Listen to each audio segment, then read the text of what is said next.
Good morning, everyone. Excited to kick off day 2 of the xSDG ALM dialogues that focus on Adivasi narratives in development across a range of topic areas, including law and justice, food, nutrition, literature, and mental health. We kicked off the dialogues yesterday with a panel on mental health and well-being of young Adivasi youth and students. And today we'll have 3 panels that focus on Adivasi communities and their access to justice, which is this panel between 10:30 and 12. This will be followed by 2 post-lunch panels, a panel on called Words of Peace and Protests that will focus on Adivasi literature at 2, and then a panel on Adivasi food and nutrition at 3:30. I'll start by just setting the context for the panel that we're starting now, which is Adivasis and injustice systems. It's well known that people's access to justice and their experience of justice is mediated by their identity. Through this panel, we attempt to understand the various challenges faced by Adivasi communities in India in accessing justice, both in the colonial and the post-colonial independence era, the modern age. The panel will cover questions related to the big justice challenges that confront Adivasi communities today, including land rights, climate and environmental justice, wrongful incarceration, reduced access to benefit programs, and several others.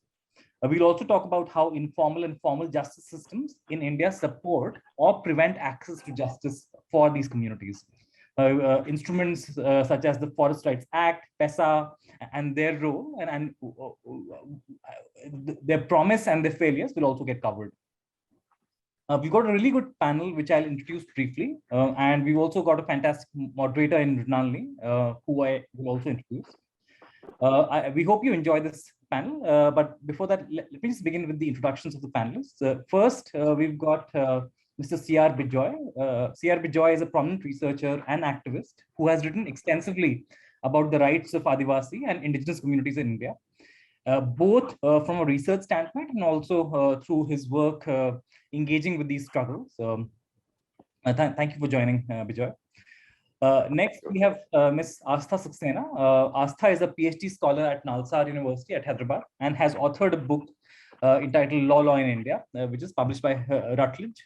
Welcome, Astha. We also have Garima Sidar, a student and who currently works at the CPA project. She's pursuing an LLM in human rights and criminal law from the National Law Institute, University, Bhopal, and is currently working with the CPA project as an intern. We were also going to have Mr. Lalsu Nagoti, a lawyer and activist who works on tribal rights from the Madhya Gond Adivasi community. But unfortunately, because of scheduling conflicts, he's unable to join this session. This session is very ably moderated by Ms. Mrinalini Ravindranath, who is a lead researcher at CPA project. At CPA, Mrinalini is the research lead for the Criminal Justice and Police Accountability Project. The CPA project is a litigation, research and capacity building intervention committed to ending the disproportionate targeting of marginalized communities through the criminal justice system. So I'll pass it now to Mrinalini, and Mrinalini, really looking forward to the discussion that we have lined up for the next 90 minutes or so. Thanks. Thanks, Nirad, and thanks to everyone at Belong and Adivasi Lives Matter for putting this together. We do miss Lalsu's presence on the panel because I think he works in a context that also is conflict ridden, and we also owe this the ability to have this panel to the resistance of tribal communities across decades together. We have put together a bunch of questions that the folks at Belong and Garima have put together, and I'll just be taking all of you through these. I'll pose some of the questions to each of the panelists, but everybody is of course welcome to add on to this. We can jump on straight. Bijoy, the first question is for you. If we could just set some context of how over the last 400 to 500 years, various Adivasi and indigenous communities have experienced justice or the lack of justice. What kinds of problems have they grappled with, and what systems of justice, both informal and formal justice systems that have been imposed from the outside, have worked for them? Yeah, the first thing is that when today we talk about justice, we have certain notions that is probably contextualized in the given present. When we talk about Adivasis and their notions of justice, or for that matter, in general, the principle is that the notions of justice, the notions of crime, the notions of punishment, the intent of the justice system, all these are essentially defined by the manner in which communities organize their lives, organize their production, etc. So, what is very relevant in the discussion today is what exactly is the traditional notion of justice, crime, and punishment, or whatever, and the purpose and the manner in which the justice system functions in an Adivasi community. In order to understand that, we need to look at the manner or the principles which based upon which Adivasis organized their society. One of the first thing is that they belong to the land. The land doesn't belong to them. The natural resources is not a private property. It is intended for intergenerational equity. The product of your physical labor as well as your mental labor doesn't belong to you or to your family, but it belongs to the community. This kind of a collective or a communitarian mode of production results in very minimal inequity within the community. And that is exactly what we generally say that, the Adivasis have got an egalitarian culture. We are very little economic, power differentials within their community, and that's one of the reasons. And precisely because of the absence or the minimal existence of inequity within the village, the power structure is more stable. It doesn't have a very high or very low lows, and therefore it is very ideal for democratic functioning. And therefore, if you look at the governance structures or the political structure within Adivasi communities, you will find that and the principal notion that the village chief, if at all there is a village chief or if there is a village council, they are nothing but an executive arm of the whole village. In other words, it's not as though the village, the council or the chief decides for the village. It is what the village decides is to be executed by them. So you have a totally different kind of a structures of governance. So the notion of justice is embedded within that kind of a system. Crime. The notion of crime again is defined and has always been changing. Like many of the things that were considered to be cognizable, non-bailable offense, even in modern law, you'll find, say about 40 years ago or 50 years ago, today you find they are perfectly legal. There are many examples. I'm not going into what are the kind of examples. It's a very similar kind of a thing that societies are always in transition and the notion of crime depends upon the context.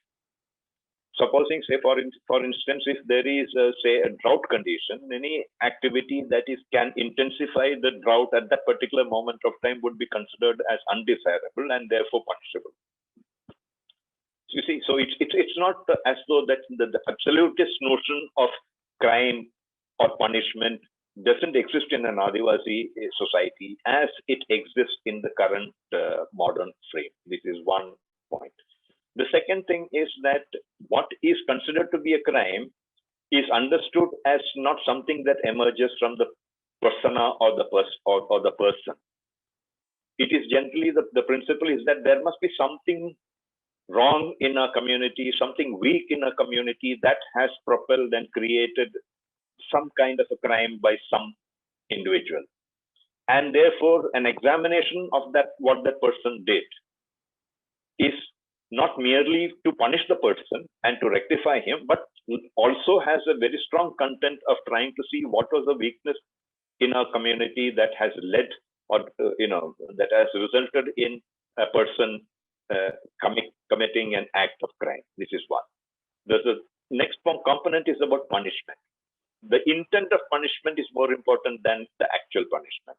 So in any Adivasi community, you would say that the biggest punishment is actually dispelling him or asking him to get out, leave the village. That is the biggest punishment, meaning that people who have a collective existence, taking them away from that collective consciousness and the collective existence is as good as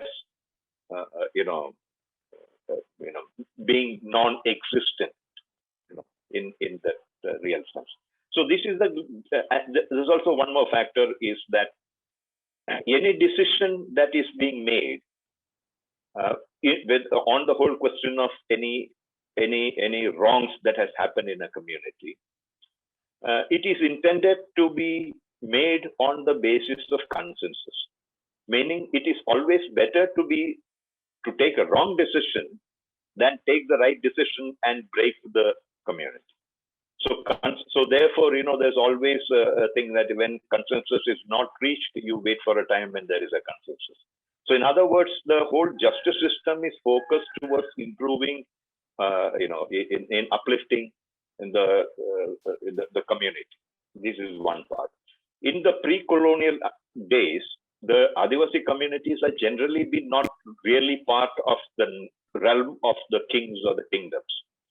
They are just nominally part of the kingdoms, and therefore the justice system that they had was the one that they accessed for varieties of reasons. One, it is accessible, it is quick, it is affordable, and it is also efficacious. So therefore, the traditional systems is the one which they would access. As far as the mainstream justice system, for varieties of reasons, which I earlier explained in terms of what constitutes the notion of justice, crime, and punishment for Adivasis, for the mainstream manner of understanding of justice system onwards to crime, punishment, etc., is something very alien, understandable, illogical, and often quite stupid. So the Adivasis always try to say that that our system is satisfactory to us, and in fact that has continued on today, largely, very very organized manner in the Northeast, and in a number of number of issues, number of things, it continues even in the mainland India.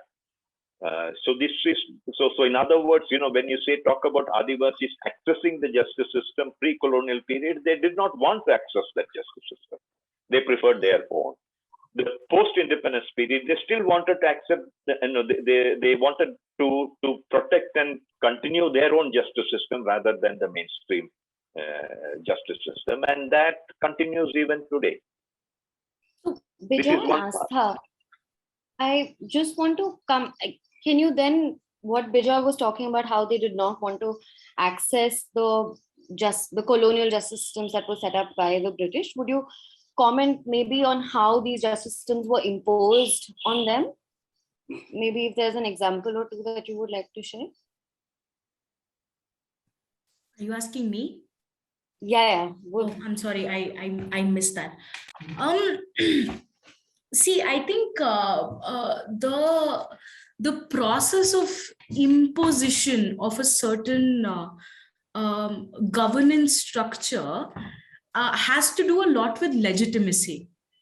So when we're talking from a transition of what Bijay is calling of colonial to a post-colonial, one of the largest differences between the two is that the post-colonial has a legitimacy that the colonial did not. And because that legitimacy seeps through structures of governance in a variety of manners, moral imposition of a certain justice system becomes all the more easier. So, for example, what he's talking about, that they have their own sets of courts, if you want to call them that. They have their own sets of redressal mechanisms, whether it is a petty crime, whether what constitutes crime in the first place has been, until date, remains a very different constitution for these communities. However, law is one instrument, and that is formal law, with which the imposition can be smoothly transitioned. So I think the most glaring example would be the law of property. What Vijay also spoke in the beginning when he was talking about the concepts of property, is that with property, you birth an encroacher. So what you're saying is that you're drawing a boundary, say, this land is my land and that land is your land. And the moment you cross this boundary, you become an encroacher on mine. So that boundary which you draw on a land, or for example, or for that matter, any other property that you want to call it, you tend to create a criminality. You birth an encroacher with it. So you're saying that there is a legitimate claim which is recognized by a certain formal legal system, to which the constitution now abides by. So the constitution now asks you to have courts in every settlement. It also asks you to have panchayats and gram panchayats. So all of those institutions which were previously informal and were people driven are now top down, are now recognized under formal categories. And this transition bears a legitimacy which is difficult to it's not as straightforward as saying you're alien to us and therefore we do not accept your systems. However, a lot of communities in the main in the central Indian belt have also done that. I'm not saying that they've not done it, but that with the constitution and with these laws of property coming into place, the cause for legitimacy is far more easier to make, I think.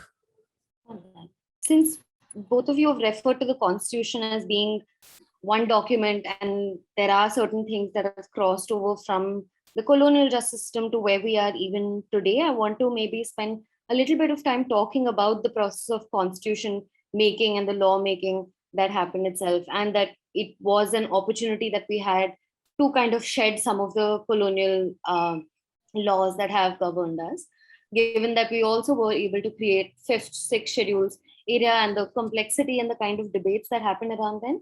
Garima, I would like to invite you to comment on what kinds of issues you think the Constituent Assembly was able to raise, what things you see are still remaining sort of crispy. Thank you, Mrinalini, calling me out. So, with respect to the tribal area governance and the Constituent Assembly that I can recall, so there were these 3 divided views when the Constituent Assembly debate was going on with respect to tribal areas of Assam. So one was considering the insurgent activity that takes place in the northeast area. So they were like, give it the complete compartmentalization sort of status. And then the middle view was given by Jaipal Singh Munda and Ajay Thakur, where they talked about the tribal cooperation in building the system and in building the new constitutional democratic society in India.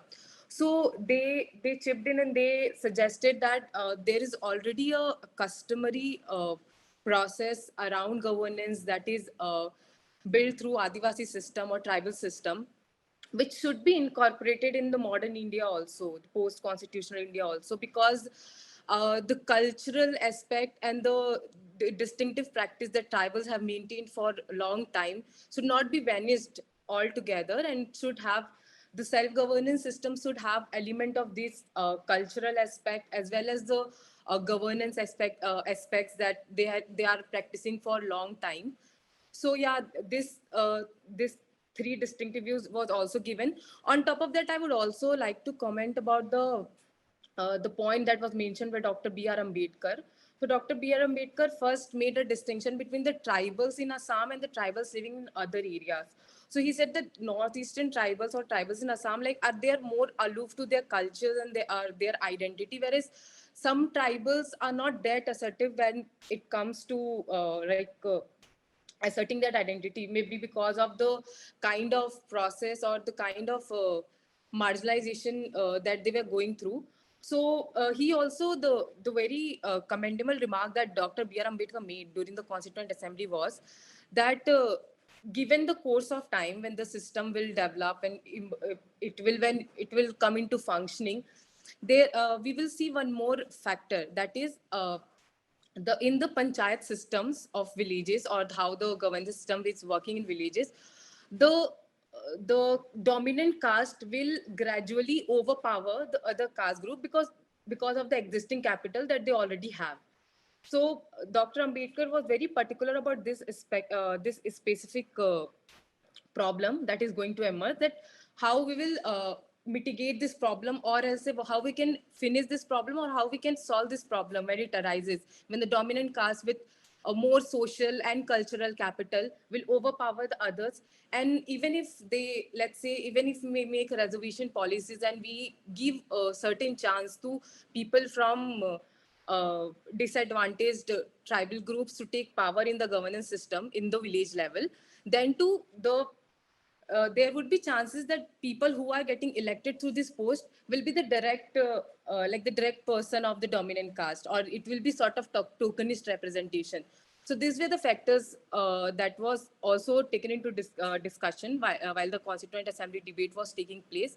Also, in addition to that, even if we see the if some of our participants who come from the village areas, like I come from a block level, I belong to a place called Sarangar, that is a block, and it's surrounded by villages.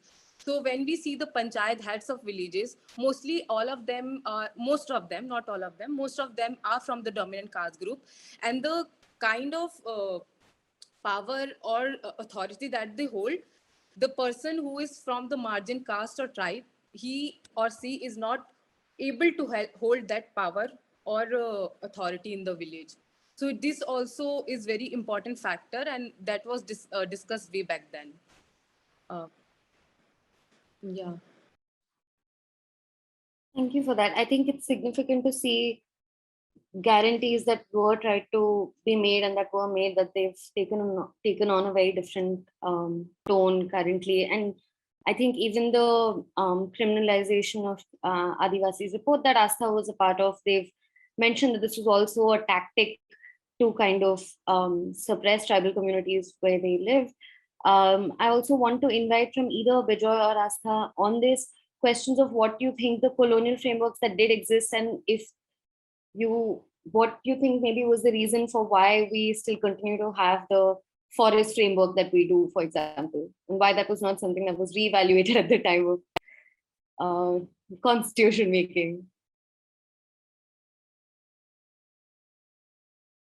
Bijoy, you want to start?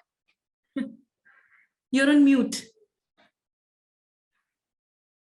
And I'm saying, you start. Okay. Okay, so the question on why was the colonial framework kept?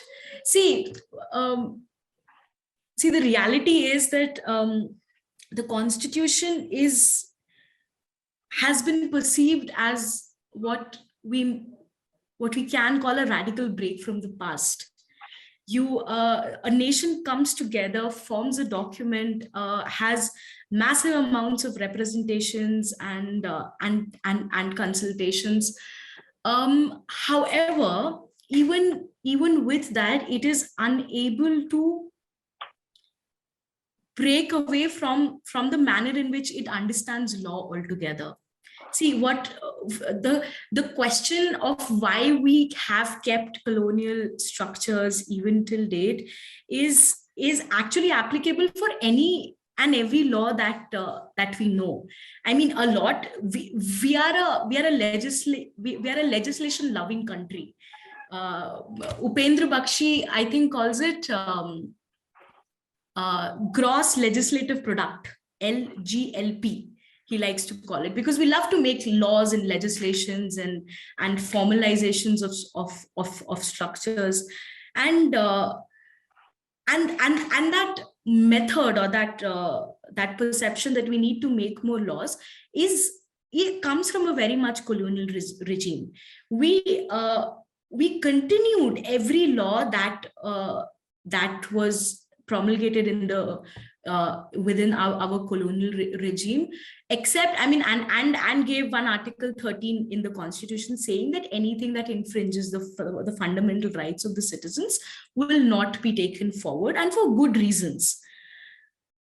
But we nevertheless went ahead with the same systems. Forest bureaucracy is the most glaring form of colonization that you will till today find. And somewhere, I think the reason for that is a certain continuation of authority. You know, when you look at criminalization as a process, as a phenomenon, it's something to do with taking a particular community, like marginalized communities like Adivasis and other traditional forest dwellers, and to invoke a process with which it is possible to render them criminal. So the property laws that I was talking about to you before are a part of the same process. With that criminality, or with that process of criminalization, there is a corresponding idea of regaining of authority and control, because criminality is not merely a tactic, but it is also a process with which you will be able to retain control. The post-colonial regime said that we need to now take control of forests because we have national needs. They are national resources as per the constitution, and the state needed that control over those resources in order to be developmental and progressive. And to have that control, the colonial bureaucracy administration provided you're provided something on the platter, and you walk with it, because you do have a certain sense of authority that is attached. What did happen, however, was that now we were not extracting resources in order for some other nation to develop. Now we were extracting resources for our own development, and in that process, hegemonizing the forest department, and the entire forest bureaucracy that comes with it, and along with it the notion of criminality. So there are a lot of instances wherein you will see that the punishments for certain offenses, forest offenses, which were not as severe in the colonial regime, became much more severe in the post-colonial regime. So the need to ascertain that authority has only increased, and it continues to increase when we are now turning from a liberal to a neoliberal legislative and political framework, where we need to do ease of doing business, and the only way of ease of doing business is to say that it is the state doing control of the forests, and therefore its welfare and the fundamental rights and everything that comes along with it will also be taken care of, whilst what you're actually doing is to give way for a new development ideology to just sweep into your resources and take it away.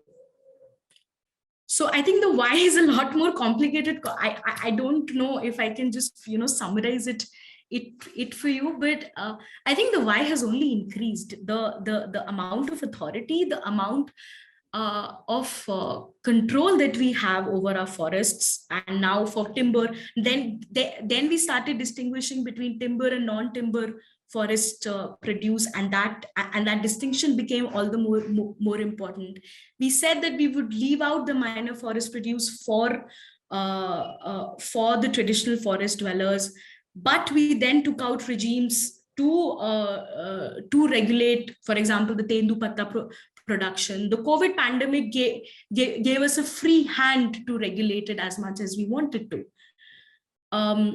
So the economics of it, I think, has a huge role in the why we wanted to keep the colonial regime intact. And therefore we call it the post-colonial. We don't the theory, at least in philosophy, when you speak of it, you want to call it a decolonizing process, because we are not in the decolonizing process yet. What we're doing is a post-colonization. Got that. Vijay, I would like for you to comment maybe on two laws that kind of came in while this colonial architecture with regards to forests were existing, and they were a result of a lot of struggle.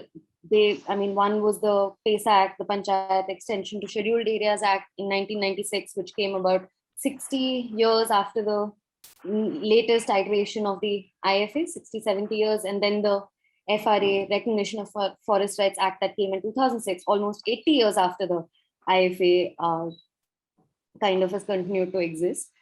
I'm wondering, and these were both acts that tried to undo past historical injustices.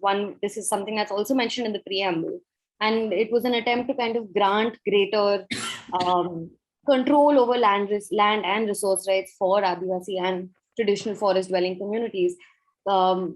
Maybe can you please talk about what was promising about the kind of potential of these laws? What was the vision behind how you thought this would come in with the IFA?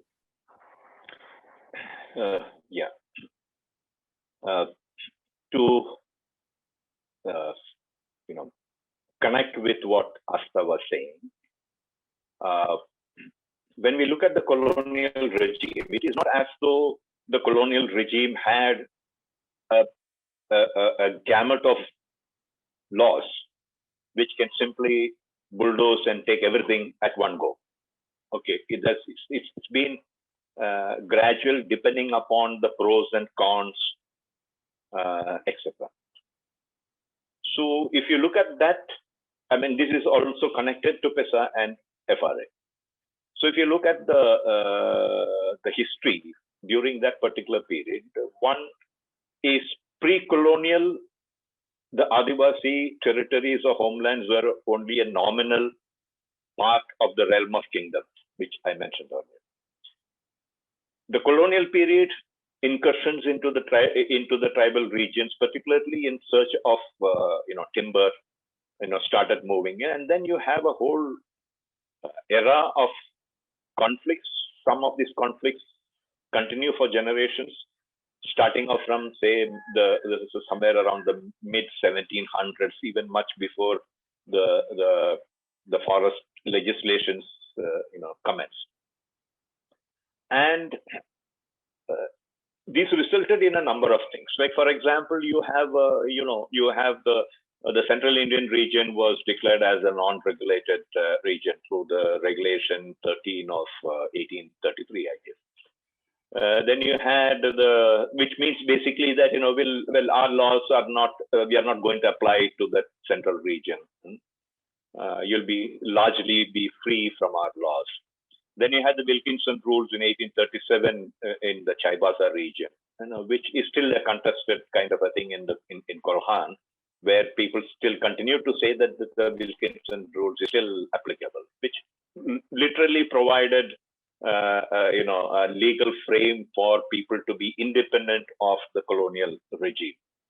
Then you had the inner line permits in the Northeast, which continues, and it's actually extended, recently from the hill areas to the rest of Manipur.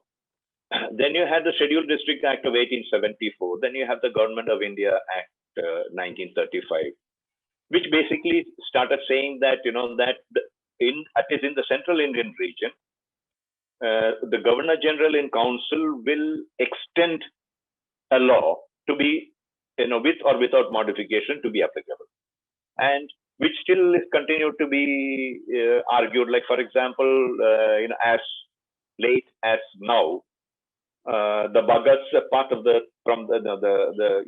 connecting to the history of the Thana Bhagat, you find that the Bhagats are still insisting that, where is Pesa? Pesa is not notified by the governor, so therefore it is not applicable to our region. So there are people, and they quote the 1935 Government of India Act and say that, following that, none of the laws passed by the Jharkhand government as well as the parliament doesn't apply. Okay, so you had this whole continuity of the desire to be free, insistence on political autonomy of different degrees, and it getting accommodated both during the British regime as well as subsequently the post-colonial regime.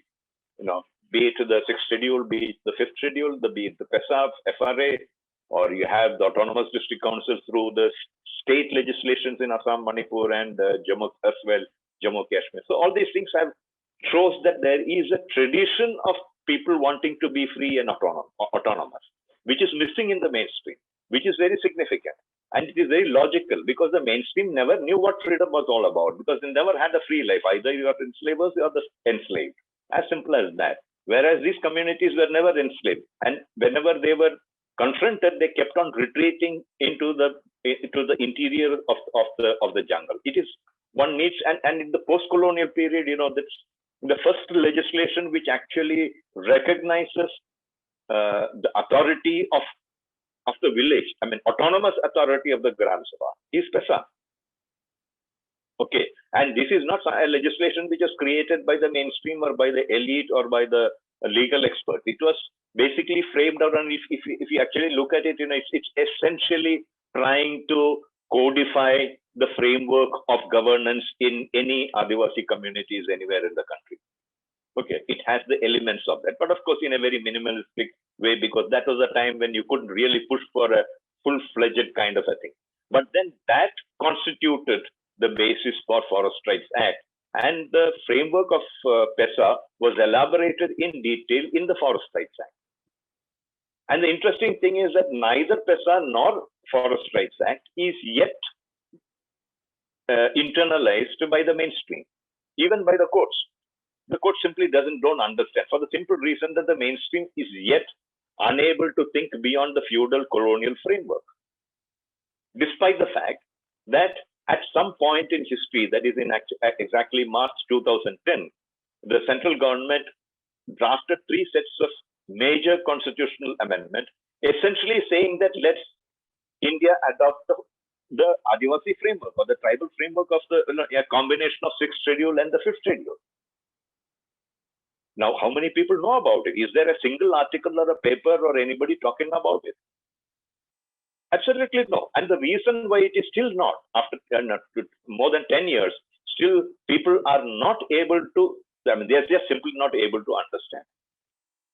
Even the communities in the initial stage of FRA, they would say that, look, don't bluff. Do you think that, that a law like FRA would be enacted by the mainstream, by the parliament? We are not fools. But then when they realize that it is done, the next big question is that, how did you, how was it managed? So that is the kind of a thing which is, so it's basically what I'm trying to say is that, and you look at the mainstream. You look at the mainstream and you look at the 74th Amendment, and you see for the first time in the amendment, you are brought in saying that we don't want the right to elect the government. You get what I'm saying? That is in the municipal laws, there is an exemption clause which says that any area or any city or town or whatever is notified as an industrial township, the 73rd Amendment doesn't apply. So you have given up your right to vote a local government. And do we see any critique on that? Or you look subsequently at the mainstream, the special economic zone, and the kind of governance frame that is embedded in the thing, which is like almost like a corporate nationhood. It's there. So in other words, the mainstream has been moving away from democracy simply because they don't know what democracy is all about beyond the electoral democracy within a feudal colonial framework. And we have a system where the people who are accountable are not governing, people who are governing are not accountable. The dissonance between the administrative machinery and the elected government. It's not integrated, and therefore all things happen outside this the formal frame, and you have all the mess thing.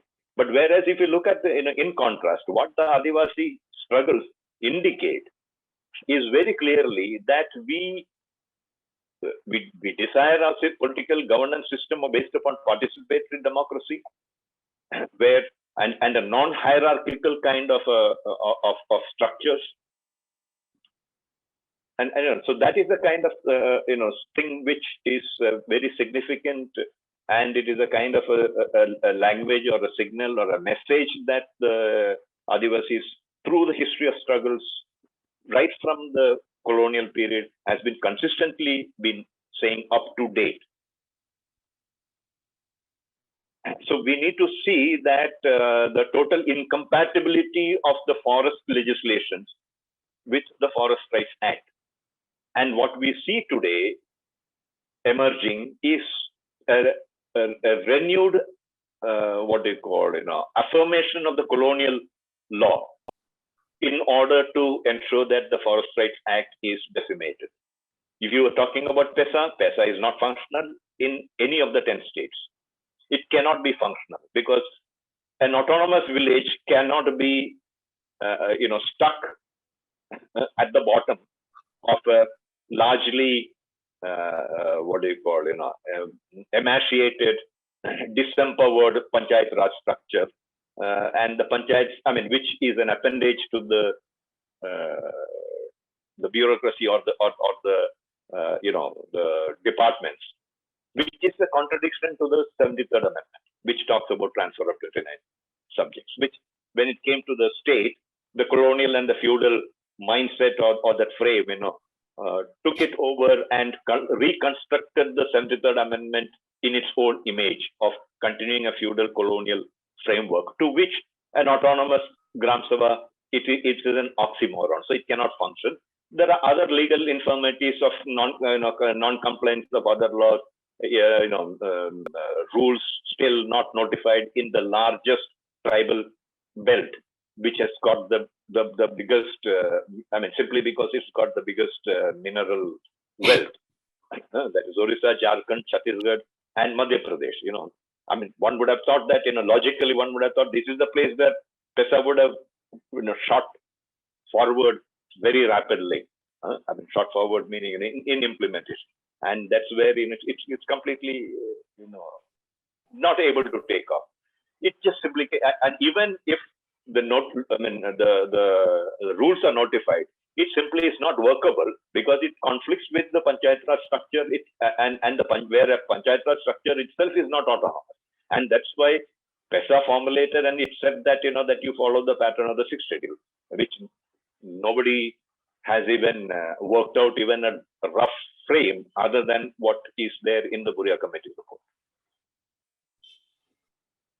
Can I ask you about the FRA, though? Do you think there is a certain political economy within which these laws are deployed, and even though they might have a vision that's there to kind of undo the injustice that's been done, do you think then that the law, that FRA can be used as an effective means of resistance to kind of push back on the forest bureaucracy's claims to use and produce from the forest as they please, or from conservation avenues that are also then creeping into the same forest? And I'll come to another part of the question for Asta later, but if I could invite you to comment on this for now. It's a very, very simple thing is that, a law itself emerges out of political conflict or contestation. And a law doesn't, it comes to life again based upon the political contestations and and the use of law as a political instrument. When FRA was enacted, the state had to compromise and listen and accept it, knowing fully well that when things get cooled down, we would be able to, overrun it. So it is a contested terrain, and we see the contestation continuously emerging. But we should also remember that the Indian Forest Act talks about, when forest is notified, it talks about recognition of rights and settlement of rights. What the forestry legislations, even though it's part of the legislation, couldn't do for about 70 or whatever years, the FRA started doing. You look at the achievements, and I think roughly the figure goes to something like about 15 lakh hectares or something like that. To simply ask a question that, are we aware of any instance in contemporary history, anywhere in the world, where such a large extent of tenurial rights have been given formal recognition? It's also very significant that it's not that the state doesn't know, because as early as 2009, Ministry of Environment had officially understood and declared that 40 million hectares have to be transferred to village level institutions under the 9 itself, and 40 million hectares is much, much more than 50% of the forest area in the country. So it's all known. And what is happening on the ground, who's got the power to take it forward. If you look at the implementation status, you'll find that where communities have asserted or they are able to manage, they have the FRA implementation has been better, and in areas where that kind of a political affirmation or assertion has not been there, it is weak. So this will be the way it will always be, and this is not just for FRA, for all laws it applies. Okay, thank you, Vijay. Asta, I want to invite you to comment on what Vijay has been saying and how kind of we hear a lot now. We've seen from the example of what's happening in Hasdeo that there are commercial interests that are kind of being brought into lands that are already also recognized as tribal lands in many instances, I think. So how do you think that, what kind of challenges do you think there are in terms of the land clearances that they get, the mining clearances, and what it does when there's an already existing FRA legislation there?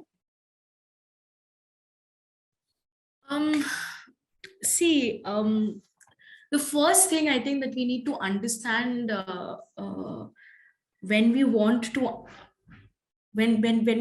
to look at questions like Hasdeo, like what you just mentioned, is that we're right now in this strange mixture of modernity and control. Okay, so what happens is when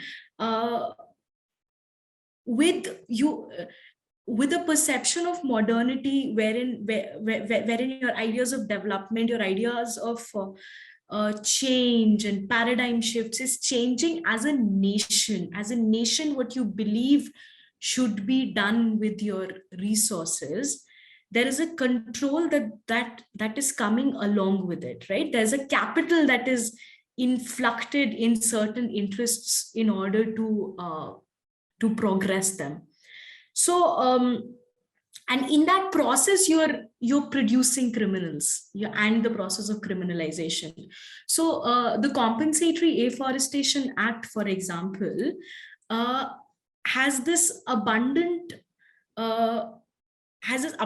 clarity on how it wants to extend the control of the forest bureaucracy over not just reserved forests and protected forests, which have been lined up in the IFA, but also degraded forests, chote bade jhad ke jungle, which now they want to incorporate into the compensatory afforestation processes, and now then also have control over them.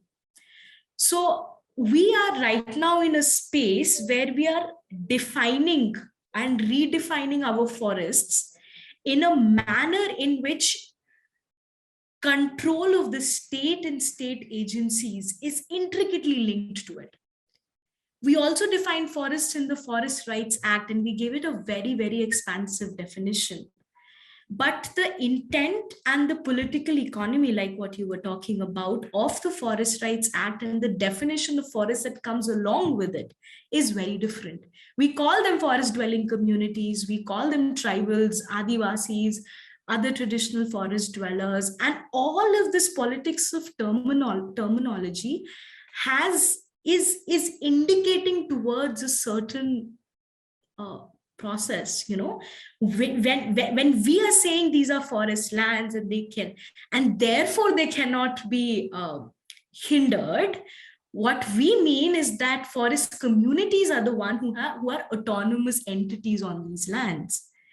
But here you're seeing a new contemporary influx of legislations and of perceptions of conservation, protection of wildlife, the WLPA, all the amendments that you have done to the WLPA, amendments you want to do to the WLPA that are currently pending. And in all of those, you're defining the forest for a very different reason. Your definition of forest has to do with control, right? So when you're wanting to understand this process of modernity, I think that perception that this very differentiated meaning of forests we should be aware about. Other than that, and I'll just go on with the compensatory forest fund example, because it's one of the legislation that has been creating most amount of challenges for the FRA at present and its implementation.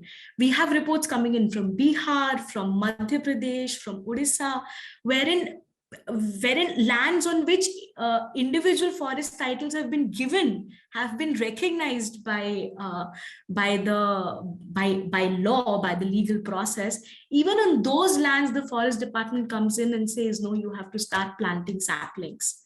And it's also a process wherein, we are, as a nation, we have a very clear mathematical idea. And I think that mathematical idea was most prevalent in the Godavarman judgment.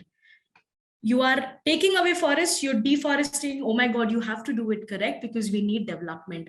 But what you do now is you now start afforesting. So amount of deforestation should be equivalent to amount of afforestation, with absolutely no regard to who is it that you will now be evicting from those lands on which you want to plant the new saplings. As if a 200, 300 old year forest is mathematically equivalent to a new forest that you plant, with no regard for for the ecology or for the need of that community. Grasslands, for example, you want to take away the grasslands, and these are places wherein, because under the IFA, the forest communities could not go in and have access and graze their cattle and their animals. These were the spaces where they could have easily used without being criminals and have access. With the compensatory afforestation coming in, now you're reducing those spaces also for them. So you have invisibilized, evicted the very identity of the tribal from the forest, because now you want to have control, whether reserved or protected or protected or whatsoever. But now you're also coming in with this conservation ideology and saying, hey, we need to do afforestation, and therefore we again need to take away your land. So if you read the stories that come in, these people would be evicted twice and thrice, and again by law they become encroachers. So the process of criminalization, as Bijoy, I think he mentioned in the beginning, changes with time. When your idea of legitimacy changes, your idea of who is the other, who is the non-legitimate within your scheme of things also changes with it. I think there is a lot to say, especially even when you think about what is behind this compensatory afforestation and what is the idea of conservation also that it's driving. And it's really something that's very different from how tribal communities see it also. They look at it as something that's kind of preserving the diversity of the forest, where the idea that comes through from these scientific fortress conservation kind of ideas is that one, you need an inviolate space, or you will kind of plant an area with like just one sets of trees. And we've seen this in Madhya Pradesh also through the work that I do at CPA, that we've seen huge tracts of land, even within protected areas, just kind of replaced with just one or two kinds of set of trees, and the diversity there is something that's really lost. Yeah, also, I just want to take a minute, and I want to also sort of, just put into the discussion the Prevention of Atrocities Act. While we're talking about PESA and FRA, in the context of criminalization, the POA, the Prevention of Atrocities Act, has a huge role to play there. That is one space in which there are the criminalization. There's a space for criminalization process to be reversed to a certain extent. How much have we been able to use the POA, and what kind of challenges we face with it? I won't go into them right now, but I just wanted to flag this 1/3 legislation. In the I do want to invite you, Ganma, to maybe, we've heard about the context of FRA and what kinds of successes and what kinds of challenges we are seeing given the kinds of different attacks. I want to ask you about the value that FRA has as something that Bijoy also referred to as political assertion. What kinds of possibilities that also opens up for Adivasi and tribal communities to talk about other issues also of overreach by the forest department, of mining companies, of other encroachers on the land, as you've talked about dominant caste communities also. Thank you, Malini. Thank you, Mrinalini, for inviting me. I have heard Sir Bijoy as well as Ma'am Astha on the issue, and also I would like to start again with Dr. B.R. Ambedkar. When he was member of Constituent Assembly debate, he very categorically said that however the beautiful the Constitution is, it will fail ultimately if the people who are the functionaries of the Constitution, they are not working in the correct direction. And as Sir Bijoy also mentioned, that people working with feudal mindset will ultimately hamper the implementation of such beautiful or empowering piece of legislation such as PESA Act or FRA Act. So although the colonial system has left the country on paper, but the mindset that is still carried on is impacting the governance or the empowerment of tribal communities. Also, I would like to touch upon the issue of Hasde Aranya, because I myself come from the state of Chhattisgarh, and not specifically went to the area, but then I am in touch with the issue and I heard a lot about it. And also the kind of intersection or the multifold discrimination that is carried on against tribal communities in the area.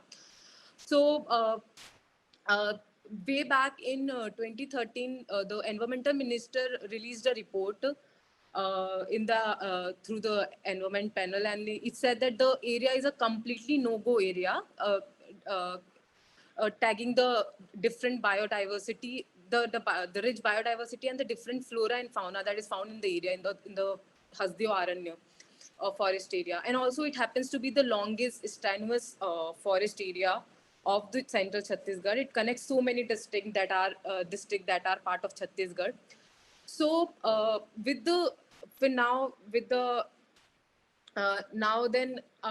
after the release of that report, it was 247 pages long report. Despite the fact that it was categorically said that it's a no-go area, the mining leases were given in the area, and devastating the rich flora and fauna that is found in the area, and also very much destabilizing the livelihood of tribals that are living around. So the pool of resources was to some extent destabilized, and it ultimately impacted the tribal population. And also there are these allying issues that the tribals of the areas are facing. That is the Hasdeo Aran area is also elephant corridor. So because of the mining process that are going on in the area, the elephants are now coming to the fields, to the rice fields and whatever crops are growing there, and there are so many also elephant human conflict that has been witnessed in the near years. Like recently we had some 200 deaths because of this elephant trampling and encroaching the areas or fields of human beings. So the human elephant conflict has also started there because of this issue, because of this mining issues, the rampant mining violation and everything that is going on, and the environmental degradation in the area. Also in a research paper that is published by a TIS scholar, I have he undertook a empirical research. It was said that because of these area, this environmental issues, there's also it has got its nexus with the human trafficking also. So because the fields, the agriculture lands are getting destroyed, because of that tribals are falling short of money, and they are already poor section is further getting exploited because they are getting poor. And then this human trafficking channel has also been started. It has also been become more rampant during this period. So yeah, these are some allying issues along with the mining issues that is going on in the area. Also, though when we talk about the self-governance thing, I think the very important provision is the Gram Sabha consent. But through various reports and various news articles, we are continuously reading it that fake Gram Sabhas are being created, and then the consent is granted on paper, and the process of starting starting corporation has been started in the area. So the fake Gram Sabha thing has become a menace to this area, and it is further exploiting the tribals living over the area. So this is one of the issue that we need to think upon. Also, I think whenever any policy is introduced, when it's in its inception period, from that time only various economists or let's say researcher keep pointing out that there can be they anticipate the problem that might come. So I remember while writing a research paper on rights of tribal communities in free market economy, I was going through the article where in 1991, when neoliberal policies were introduced in India, so there was this scholar, Stephen Paul. He very beautifully mentioned that what can be the pros and cons of these policies getting introduced in India. And he also said that when in a period of time when these policies get implemented, the ultimate burden is going to be bear by the Dalits and tribals of the countries, because they are the ones who are like more near to the forest resources or more near to the resources which are rich in minerals. And because of their already marginalized position, it will be very easy for the government as well as for the corporation to snatch their rights or to snatch their land, to snatch their forest resources, to snatch their livelihoods. But uh, the pace with which development took place, it didn't recognize these problems, these anticipated problems, and it went ahead with the policies, the neoliberal policies and everything. And at last, now we are here discussing the same issues that was anticipated way back then. So I think whenever any policy is introduced, also you need to have voices from the communities, that what are the possible challenges that the ones who are living in the ground, they might face, and accordingly then design the policies and then frame it. And also implementation part, we have failed a lot at implementation part. We have drafted beautiful laws, but when it comes to implementation, again, as Sir Bijoy said, the feudal mindset comes and keep on intervening. So we need to take into loop on that. We should also discuss upon that what are the challenges that we are continuously facing, and how can, when we are coming with new laws, how can we safeguard the population who are already marginalized, and how can we can include their voice in the decision making process. That I think that is the only process, or that is the only way through which participatory democracy can be implemented, and the people whose voice matters, and it doesn't go unheard. Thank you, Garima. I think you're very right in saying that lawmaking is very, very far from also how tribal communities have viewed it and how they've kind of made sense of these justice systems, while there is obviously a mainland population that is very much using this to further their interests. I do want to spend a little bit of time before we move on to questions talking about criminal law, because all of you have referred to notions of crime and punishment and these formal systems that have defined crimes almost overnight when something's just weren't. I want to invite each of you, maybe beginning with Garima itself, on what you think, how you think the criminal justice system has made criminals out of like Adivasi communities and their livelihoods. So when it comes to criminalizing or casteist criminalization of tribes, so we have everyday examples around it.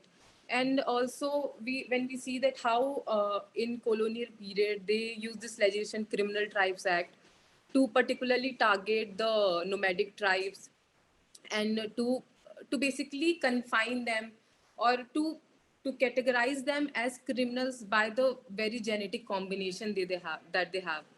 So these things, even after the act got repealed, the next act, that Habitual Offender Act, it got incorporated. But I think if you are talking about a democratic India, there is no room for any such legislation where you can, by the very indigeneity and the genetical composition, you categorize the population as criminals. And again, coming to the police machineries, like if given chance, I would also connect it with the representation thing.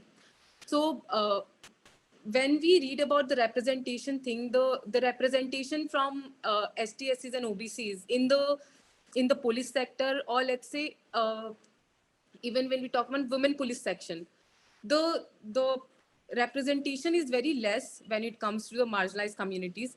And somehow that becomes the mainstream thought process is entirely different, or to rather than it should be inclusive, it becomes exclusive. So they particularly follow a system, or they particularly start with a thought process. The certain population is like they're born for criminal activities. So with times we have seen that how uh, the ST population has a major contribution in the under trial prisoners.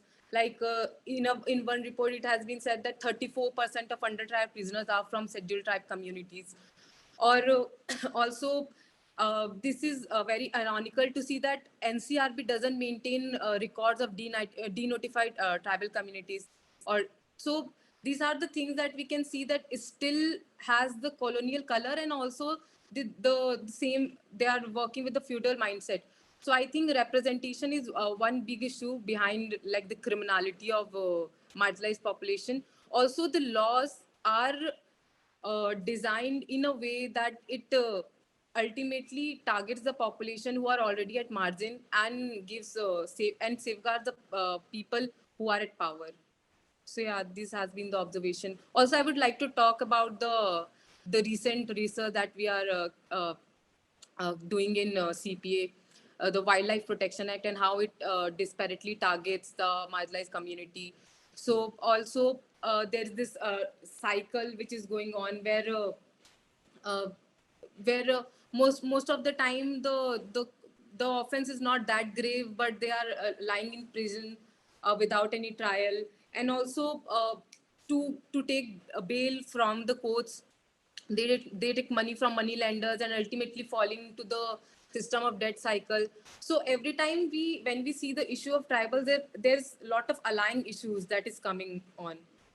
So this way we can see that how, and also uh, just the way that we have seen in USA, that the police is very much involved in racial profiling. Here also the police follow the same sort of system, where they particularly like maintain a profile of such people, and then they continuously target on daily basis to these people only. So yeah, this is how the colonial color has retained in the present system. Thank you, Garima, for noting one, how cases that are even for minor charges go on for many years. The system itself is also some sort of a mode. The policing itself is a way of controlling these communities, and you've also touched upon the fact that there are denotified tribes who are not even enumerated at all, but the only way we understand them is through the criminal justice system. I do want to invite Astha to, in a very brief minute before we move on to any questions that we have, to comment on the Prevention of Atrocities Act and how you see this within the larger criminal law framework that is very much skewed against marginalized communities and is deployed against marginalized communities as a method of control. Okay, so see, the first thing I want to say is that the bias against marginalized communities, and here we're talking about the tribals, is definitely in the process of implementation, as Garima was saying. But the interesting thing is, Mrinalini, if you simply just sit with the text of the legislations, you just simply sit with them, you don't even need empirical studies. I mean, you go to empirical studies, but you don't have to go to them right away. You will be able to chalk out, and I have 10 categories of laws here, from forest laws like the IFA, of course, to taxation laws, who will go on to criminalize a certain sect in one way or another. So the bias against, or the discrimination against Adivasi communities and traditional forest dwellers is not simply in the implementation, but it is very much woven in the fabric of law. There is a norm of criminality that exists in the very manner in which that you're defining offenses. What is the offense that you're defining? What is the substantive content of the offense? Where is it that you think that the offense can be committed? And the procedural mechanisms with which the regulatory authority will be able to catch the offender. So whether it is innate powers to the forest officers to search, seize, policing powers, taking away properties, presuming that if you are in the possession of, for example, any forest produce, you are guilty. So you're changing the basic principles of criminal jurisprudence. That's the first point I want to make. The second point I want to make, since you mentioned the Prevention of Atrocities Act, is that the discrimination lingers even further. So when you look at, for example, the list of legislations which have this bias woven in, which are operating with the norm of criminality, as against the legislations which are there for protection of marginalized communities, like the Prevention of Atrocities Act, like the Forest Rights Act, like PESA. So you will see this difference where an Adivasi is an accused in the criminal justice process, and when the Adivasi is a complainant. The laws, just the manner in which you're dealing with these two different cases would simply, reverse. One is the number of ways in which you can criminalize a certain person, but is also a way in which the flip side, where the Adivasi comes in as a complainant to the justice system, saying that I have been wronged against.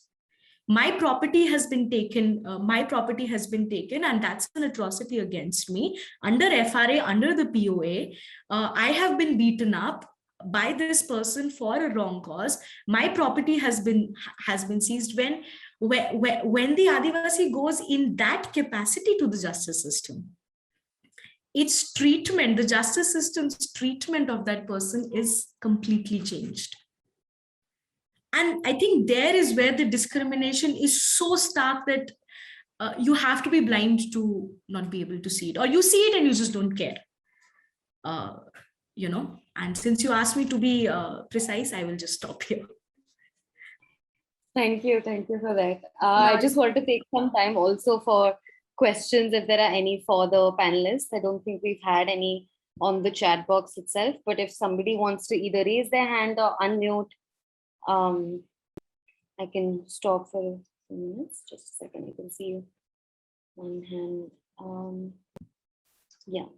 And Bijoy, you've had your hand raised. You can unmute and of course go ahead. Just want to open up a dimension, but not go into the depth. Oh, of course. See, the point is that what's the ground reality? The ground reality is that if you are doing something perfectly within the law, but it is not in tune with the existing socio-political economic order, then the system will criminalize you, foist all kinds of cases on you. So what I'm saying is that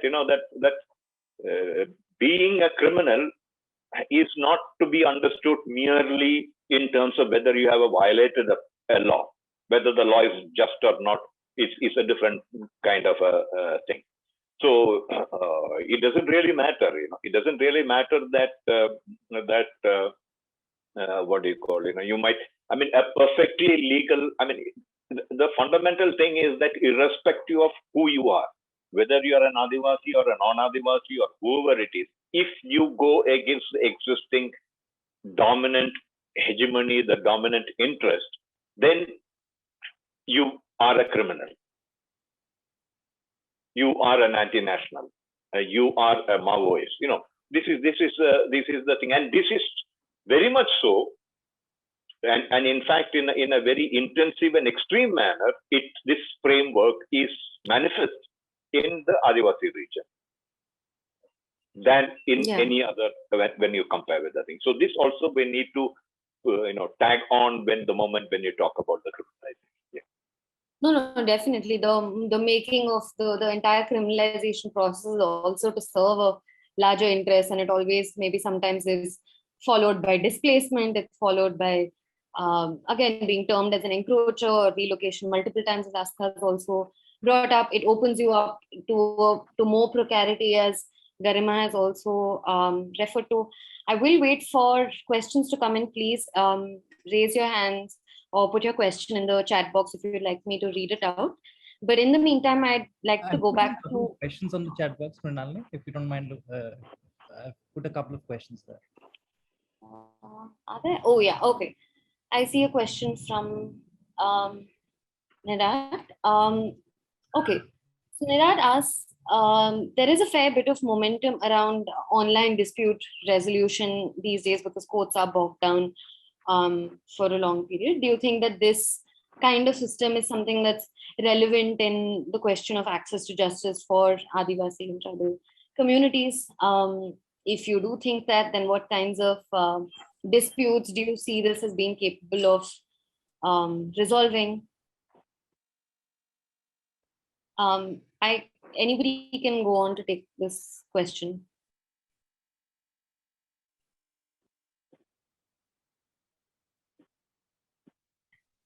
Okay, I will call on someone then to answer this.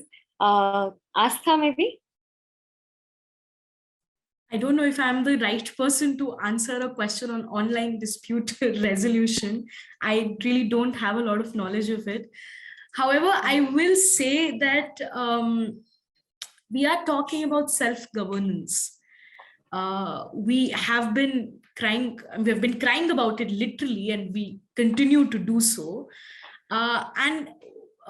Within that context, I'm not sure how ODR would be of use.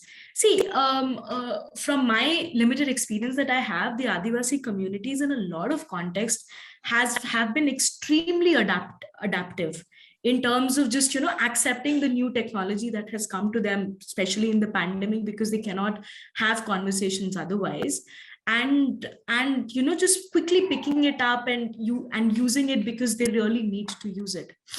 But as far as dispute resolution is concerned, lawyers will be able to tell you better how an online court session goes. I mean, the judge will scarcely hear you when you're shouting in front of them. I don't know how much online would be of any use. I mean, I think that's all I will have to say. Yes, it's possible that the same kind of... Okay, go ahead, Vijay. the first thing is that, the notion that you get justice from the accessing the justice system is very much questionable. It is much more questionable when it comes to Adivasis. If you look at the post-FRA and look at merely the judgments given by the high courts and even by the Supreme Court, you will find that they have trampled on Forest Rights Act. For instance, you had the recent Supreme Court order which talks about, keeping on the eco-sensitive zone. And then it goes on to say that, and what does the notification, what does it say? That it hands over everything to the PCCF and the Home Secretary of the state. As such, the eco-sensitive zone notifications are illegal if you look at it in Forest Rights Act, because the forest area which falls within the eco-sensitive zone, the authority to plan is the Gram Sabha. Now, all the eco-sensitive zone notification ignore this and says that a zonal master plan has to be done by the state government, and the monitoring is to be done by a committee at the district level headed by the collector. Or you look at the situation where, ignoring the Forest Rights Act, the High Court bans grazing in all forest areas, or deciding on who the encroacher. The judge sits and decides. He doesn't allow the law which determines who is an eligible person or not. Instead of the law to operationalize, the law is overrun by the court.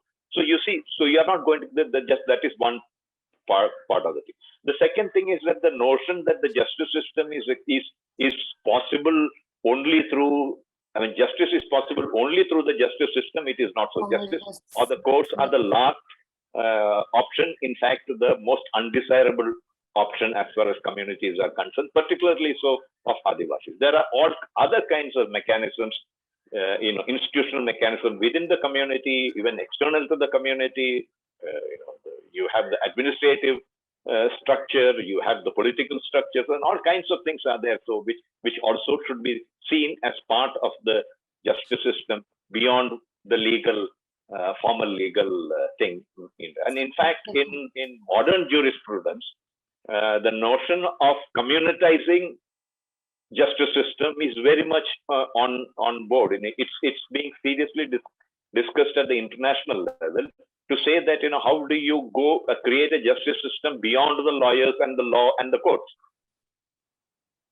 So one has to probably look at things from in that kind of a broader frame. I just want to add a short point here, just very short, I promise.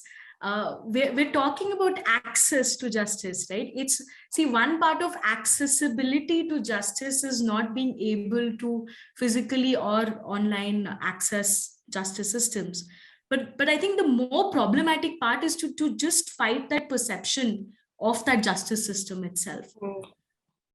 Definitely. Right? I think both of you have also in some measure answered Vanshika's questions. I do want to go to Garima to say, especially because you are also housed in a legal higher education space, to see that what potential do you see there within the legal fraternity for us to kind of, for the people from the mainland to become aware, or to reduce or work towards reducing the bias of the law that lawyers bring to a lot of these cases also? Yeah. Actually, I was looking to that question only because it is very much relevant, and still I am part of higher education academia. So as a student, so I can relate to that question very well. When it comes to the role of legal and judicial educational spaces like college in helping the legal fraternity to become more acceptive, or let's say inclusive in their approach, I would also like to, I'll start with the judgment, Patan Jamalwali versus the state of Andhra Pradesh, where Justice D.Y. Chandrachud has given directives which needed to be followed. And in one of the directives that I would like to point out here is that Bar Council of India should make it mandatory to include in the legal courses that are going on in various colleges so that students who are part of that curriculum should understand the intersecting of identities in order to understand the kind of privilege that they hold and the kind of deprivation of privilege that the other person has. So that is, I think, very good suggestion that is made by Justice D.Y. Chandrachud. Also, when it comes to make educational spaces a more inclusive space, I think we should have healthy discussion on daily basis rather than having that monotonous class where teacher is instructing and the students are listening on one hand. I think students should come forward, or also teachers should encourage students to discuss the various kind of intersecting of social life and legal life. So I think legal classes cannot be in isolation. There has to be interdisciplinary approach when we discuss various problems. So interdisciplinary thing is one thing that I think should go on. And also I think one should always acknowledge the privilege that one is having while even becoming the part of legal spaces or legal fraternity. So a lot of time I'll also use my personal experience, very frankly. So a lot of time what happens that people are very easily judging the other section or other class, while very easily like deviating their attention from the privilege that they already have. So even if in let's say, even if in my case I say I come from a Gond tribe, and I have a tribal background, but I do have certain capital, but because the fact that I'm a second generation learner of my family. So my father is already in a government post. So because of that, I have certain language capital. I can speak in English, not very fluently, but yes, I can try. So yeah, so these kind of capitals or as privilege should be acknowledged, and then we should start forward the discussion that these who are the people in our class or in our spaces who are not who don't have these privileges, and what kind of difficulties that they're facing. So even I'll talk about the societies, various societies that we have in colleges. Like in my college, I had legal and social services society, debate society. So what I have seen that the student from the marginalized section have very less participation in the society. It doesn't have anything to do with their merit or their capabilities. It's just that the kind of network the students from dominant caste or class are having within the university spaces, it is very much exclusive of the people who are coming from the marginalized section.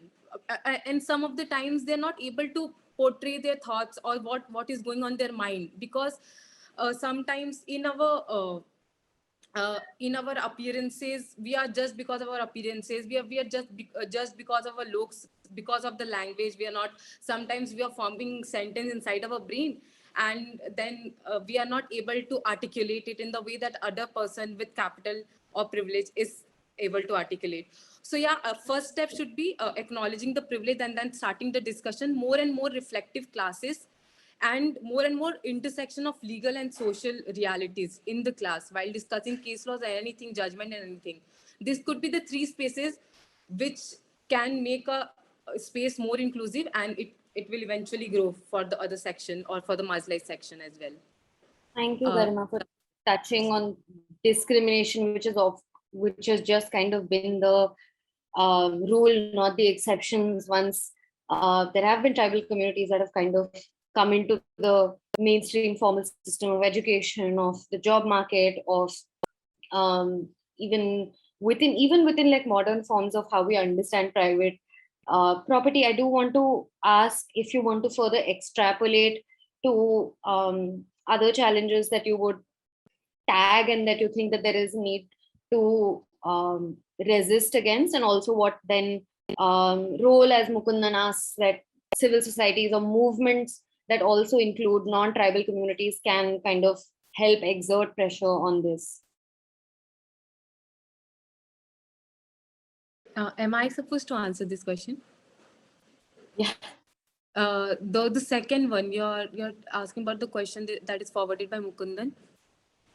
The first one, actually, I was just extrapolating generally from the challenges you have Okay. based on the question of Uh, discrimination. Can you please repeat the question? I missed a little bit of it. Not at all.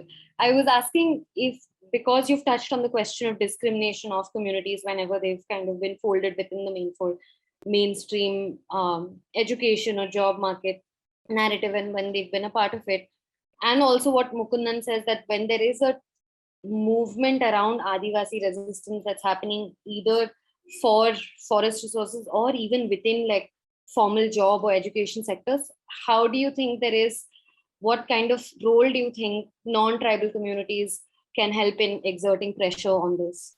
I think one part you've already answered by, but I just want to invite you to add further. So this thing, like I have been telling for a while now, when it comes to like what the non-tribal communities can do for tribal communities, is just that pass the mic. It's like when a person is sharing the story that I have seen. This is from my personal observation as well. This very much time, very frequently it happens that uh, whenever the thing happened that if any person from tribal community has faced any discrimination, or let's say they want to discuss anything personal to them through a platform that is provided in the university, the thing that the person with already so much capital and privilege will take the opportunity and narrate the incident or the ordeal in on behalf of tribal community or other marginalized student. So I think this should not be done.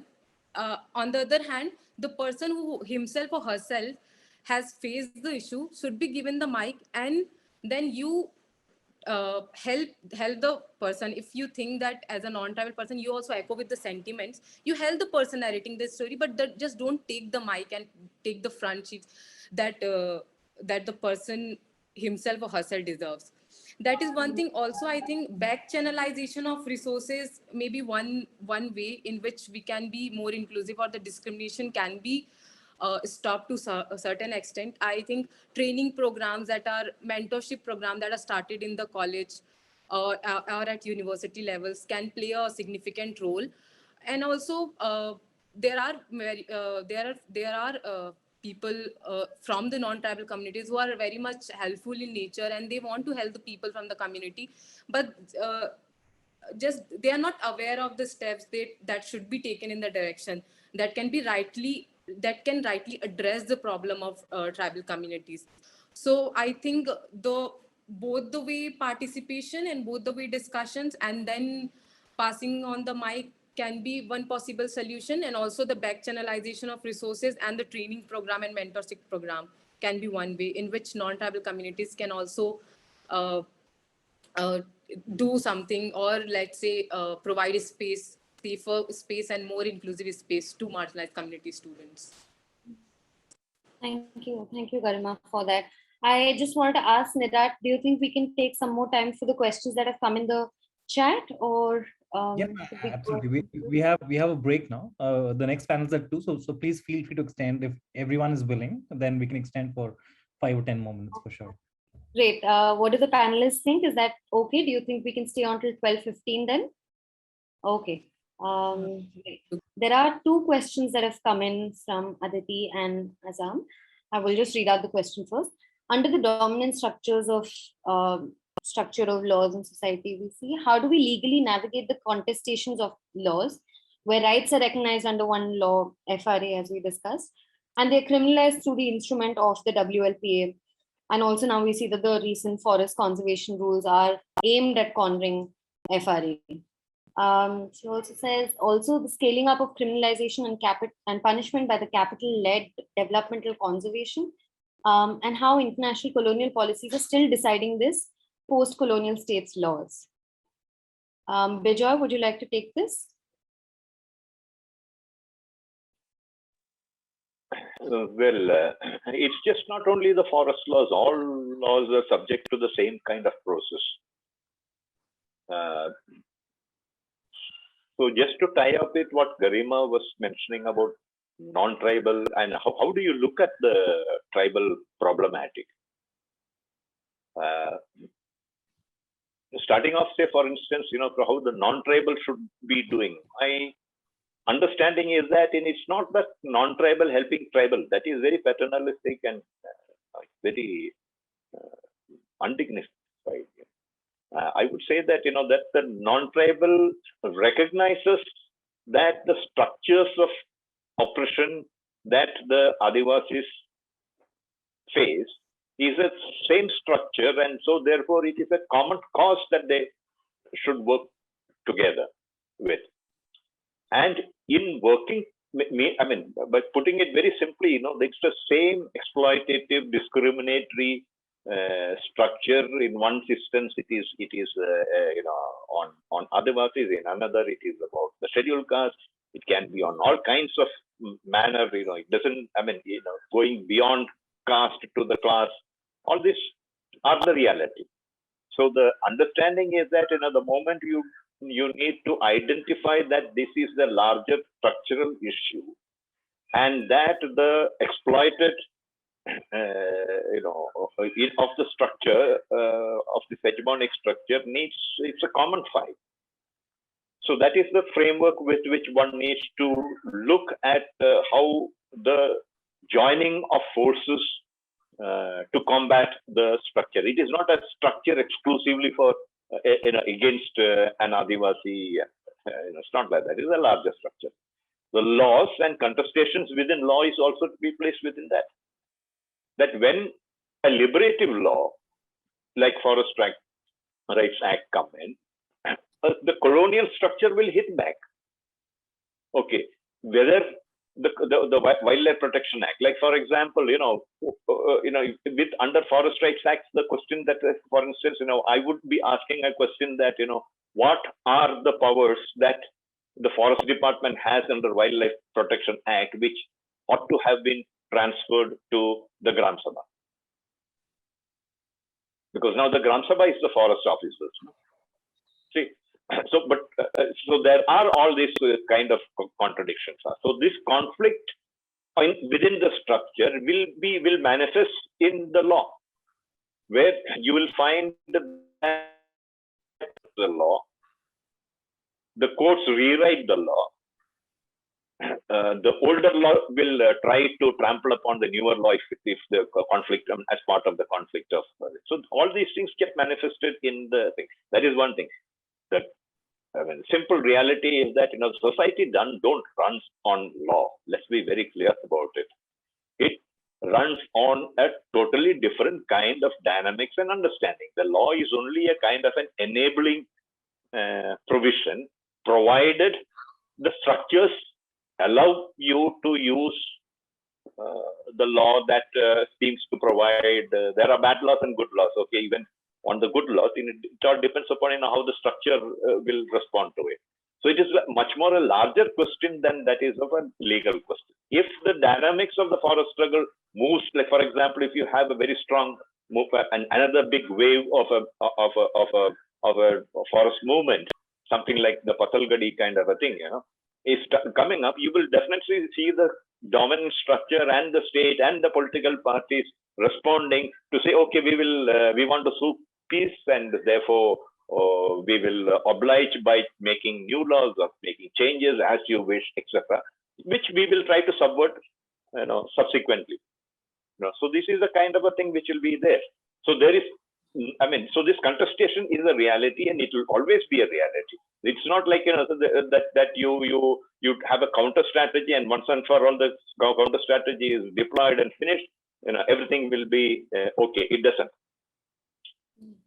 You're also touching upon an important point that if there are contestations between laws, the solution is not for us to keep making better and better laws and more laws to create different categories within which we want to administer these categories. I do want to move on to the last question.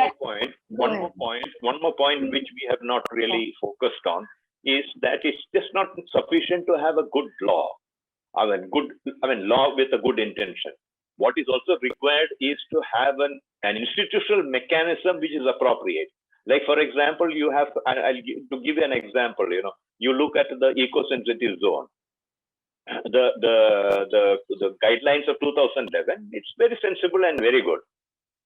but it is definitely going to be opposed by the community simply because it's got a stupid, idiotic, institutional mechanism centered around the bureaucratic control, etc. The whole colonial structure is controlling it. You have not democratized it. So there are quite often what happens is that in laws, we don't look at the mechanism, the institutional mechanism that can actually be. In other words, what we have to think about is decolonization and democratization. So thank you for that, Bijoy. I think Azam's point is connected to what you're saying in that what the reality in with which we kind of live is that the bureaucratic control of forests, of tribal lands are all within the forest department or even by the police. Actually, I think they're also an important kind of institution that contributes to this making it's not colonial structure. It is not under a democratic structure. Yeah. And policing then becomes a very important way in which they and even the institution of the criminal justice system, as alienating as it has been for tribal communities. And I see this a little bit also from CPA's work. Azam is asking the question of abolition, maybe if that is a tool of decolonializing, as all of you have referred to. Just if all of you can go around in turn, maybe just 30 seconds, give your views on this. I know 30 seconds is really short, but please keep it under a minute. Should we begin with Garima? Yes. So I read the question and I'll keep it very short.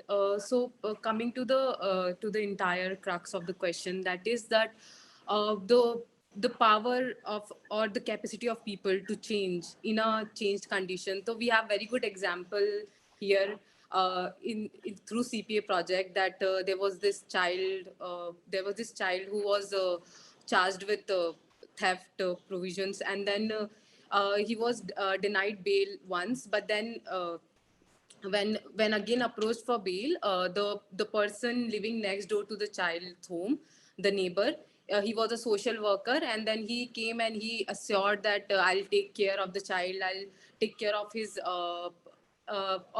well-being, and I'll take care of his well-being. Though the child was from denotified tribal community of Bhopal. So because of the help of the neighbor and because of the community support that he intended to provide it, the child was granted bail, and things worked smoothly thereafter for the child, at least. Not that smoothly, but then it is a positive step in a positive direction. So yeah, this way we can make changes around the similar set of procedures. Yeah. Yeah, it is, and it is a community alternative to redress harm or to redress some kind of violation that has happened within the community itself, rather than relying on an outside policing system to do the job. As Bijoy also was mentioning, that these are forms of self-governance that have been true for tribal and denotified tribal communities for long. Asta, can I go to you on the question of abolition now? Whether you think it can... See, it's complicated, frankly. Abolition, I'm not so sure, but what I can say is that when you're speaking about the movement in the United States, as the question is mentioning, we have now begun the process here, not to have a similar movement or anything, but as Garima was saying, just to simply pass the mic and to understand that privilege comes in language, and it comes in the way in which you are you have constituted your movements at all, political movements. The movement in the United States of America about abolition was coming from a certain historical context and was coming against a racial discrimination regime, which was then structurally constructed. There was decades long of literature to prove and to make an argument that that particular phenomenon was a structurally initiated one. What we probably need to do if we are considering abolition, we probably need to think about how not to adapt that movement, because that will again be slightly stupid. But to see that in our context, in the Indian context of the Adivasi question and the problematic, how is it that we can raise questions of systematic discriminations? Law is one part of it, but as Bijoy said, it's not the only part and parcel of how criminalization happens. There are many ways, many other ways in which the process ensues. So, but both of you have also, sorry to come in here, but both of you have also kind of spoken about how reform is then not the solution, right? Like it's not about us making better and better laws, or it's not us making newer structures. So then how do you? Yeah, it also depends, no, Mrinalini, what you think of law reform. Currently, our idea of law reform, the best case scenario of what we do, especially with relating to land legislations, because I can tell you from that perspective, is to make one grand piece of legislation and say, ki chalo, we have put out all the conflicts, and here is one law that you need to do. The Andhra Pradesh Land Court has been pending for decades for the same reason, but it comes with that idea of reform wherein you need to resolve conflicts within the law. However, if you think of reform differently, if you think of reform to have step one, to look at all your legislations and rules in the country, to see how your bias has been interwoven, to identify those spaces, and then see how you can, whether you need to abolish, whether you need to reform, whether you need to change the law, what are the institutional mechanisms that go along with it, then it occurs as a very different idea of social and legal reform. I think we also need to sort of stop thinking of law reform and social reform in this very straightforward, progressing manner. We have to understand that the ghosts of our past are traveling along with us. And how you access those ghosts, how you interact with them, how you engage with them is what your reform would lead to. Bijoy, can I ask you to also comment on the same question of reform versus abolition? No, I didn't get that. What is it? Abolition? Yes. Abolition of what? So there's a comment in the chat, Binoy, about how perhaps as we've spoken about, the solution is not for us to make better and better laws, and we see that there is a huge investing of how people are controlled through policing and how criminals are made versus differing notions of like what crime is over the years, then maybe is abolition, as the movement has happened in the US, is a model that's something that you think holds potential also here in the issues that we've been discussing today? See, the simple thing is that, see, when you're talking about, I mean, if there is a reform in a law, it doesn't merely resonate within the court or within the structures that make the law. It happens outside, it also manifests outside. Meaning, to give you an example, when the Adivasi movement started in 1993, came together and formulated the PESA and strategically pushed it through the parliament in 2006. And post-PESA, the same movement sat together and came to, and concluded that now how do we use this law for political mobilization? If you look back, you'll find that post-1996, particularly in the central, Indian region, you will find that there are hundreds of people moved across the region communicating that there is a particular kind of a law which gives you the political and legal authority and therefore the right to resist injustice. And you would find that that there is an increasing resistance being built up in the central Indian region. So when you look at a reform, reform itself emerges out of a political contestation, and the act of a reform being made in a law itself has manifests politically. So one has to look at reform-making process itself in the larger thing. Of course, there are certain kind of reforms that may not, as far as the justice system, as far as the common mass is concerned, it may not have any impact at that level, but it may have impacted certain specific interest groups and sections of society. This is one part. The fundamental part is that it's not a question of what is whether there is a particular movement here or there. To simply ask a question that if you consider that if we consider that PESA and FRA are two major achievements of Adivasi struggle, then my question would be that which is the movement that led, which is the leader that led all this struggle? And people will be blank. You don't have an answer. You get what I'm saying? It doesn't have heroes and heroines, or rather, everybody were heroes and heroines. You don't have names. You don't even have names of the movements or organizations which led, and it's in hundreds of organizations. You understand? And in the mainstream, in the social media, in your research, in your documents, it's missing. The greatest, if we consider the greatest, what they call achievements in post-independence period, if you consider, particularly in Central India, if you consider PESA and FRA, what history is written about it? You see, and that should give you an idea about what could be the best approach in terms of making the necessary changes. What is the kind of a political strategy? What is the kind of understanding of what is the meaning of political engagement?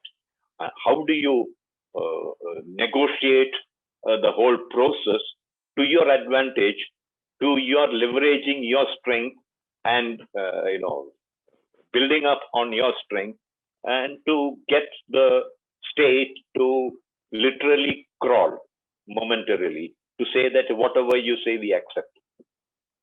In other words, a sober parliament and a sober mainstream will never enact PESA or FRA. It is against the basic grains of the Indian feudal colonial history, the Indian structure, you name it, political, economic, everything. But then, despite all those things, how did PESA and FRA come up? What is the political significance of that? So you can imagine the kind of possibilities and potential that continues to exist in the given structure itself. But it is for us to understand, take lessons from some of like if you look at the most successful anti-dam struggle is the Kwelkaro struggle. So there are many Latehar is another one. So you look at the kind of approach, the understanding of struggle, the manner of mobilization in all these sort of things, and that gives you in the Indian context, what would be a list of things that could contribute to changes. And imagine changes very rapidly, because it took 3 years for PESA to be enacted. It took 3 years for FRA to be enacted. Thank you. Thank you for that. I do think I will be thinking for this for a little while based on all of your comments, that where there are, while of course these systems were meant and that the exclusion is by design, as Bijoy also was saying, that a sober parliament would never enforce these laws. And while there is a political assertion of rights that's there, if there are perhaps other systems like policing, that is something we still need to divest from as a resort of like the force of the Indian state. Also, thank you everyone for so much for all of your insights. I will just hand over to Nirat for us to close.